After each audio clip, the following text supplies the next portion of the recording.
Fleming എന്ന് പറഞ്ഞ ഒരു കർഷകനുണ്ടായിരുന്നു. ഈ കർഷകൻ വളരെ ദരിദ്രനാണ്. താൻ എല്ലാ ദിവസവും പണി ചെയ്താൽ മാത്രമേ കുടുംബത്തെ പുലർത്തുവാൻ കഴിയത്തുള്ളൂ. അങ്ങനെ താൻ പരിശ്രമിച്ചുകൊണ്ടിരുന്ന ഒരു ദിവസം രാവിലെ താൻ കേൾക്കുകയാണ്, ചില ദൂരത്ത് നിന്ന് ഒരു നിലവിളിയുടെ ശബ്ദം കേൾക്കാം.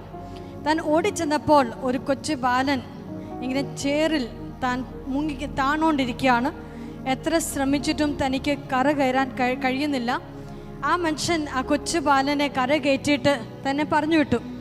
എന്നാൽ അടുത്ത ദിവസം രാവിലെ താൻ വീട്ടിലിങ്ങനെ നിൽക്കുമ്പോൾ ഒരു വലിയൊരു വാഹനം തൻ്റെ വീടിൻ്റെ മുൻപിൽ വന്നു.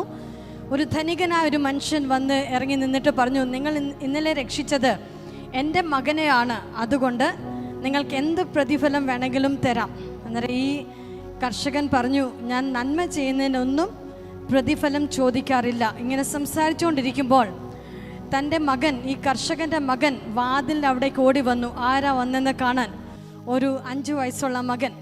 അന്നേരം ഈ ധനികനായ മനുഷ്യൻ പറഞ്ഞു, നിങ്ങളിലുള്ള നന്മ ഈ പയ്യനിലുണ്ടെങ്കിൽ അവൻ്റെ വിദ്യാഭ്യാസം ഞാൻ ചെയ്യിച്ചോട്ടെ, നിങ്ങളുടെ നന്മ അവനിലുണ്ടെങ്കിൽ അത് ലോകം അറിയും.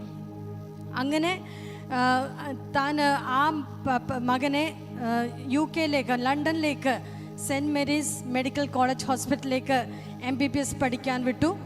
ആ പയ്യൻ്റെ പേരാണ് അലക്സാണ്ടർ ഫ്ലെമിംഗ്. അലക്സാണ്ടർ ഫ്ലെമിംഗ് ആണ് പെനിസിലിൻ എന്ന മരുന്ന് കണ്ടുപിടിച്ചത്. ഈ ധനികനായ മനുഷ്യൻ്റെ മകൻ രോഗം വന്ന്, ന്യൂമോണിയ വന്ന് വളരെയധികം ക്രിട്ടിക്കലായി കിടന്ന സമയത്ത് ഈ അലക്സാണ്ടർ ഫ്ലെമിംഗ് കണ്ടുപിടിച്ച പെനിസിലിൻ എന്ന ഇഞ്ചക്ഷൻ കുത്തിവെച്ച രക്ഷപ്പെട്ടത്. ഹല്ലേലൂയ. ഇന്നും ഈ മരുന്ന് ലോകത്തിൽ ഇന്നും അത് നമ്മൾ ഉപയോഗിക്കുന്നുണ്ട്. അതുകൊണ്ട് നന്മയുണ്ടെങ്കിൽ ദാരിദ്ര്യമോ പ്രശ്നമോ നമ്മുടെ അവസ്ഥയൊന്നും അതിന് ബാധകമല്ല. നമ്മുടെ ഉള്ളിൽ നന്മയുണ്ടെങ്കിൽ ലോകം അത് കണ്ടിരിക്കും.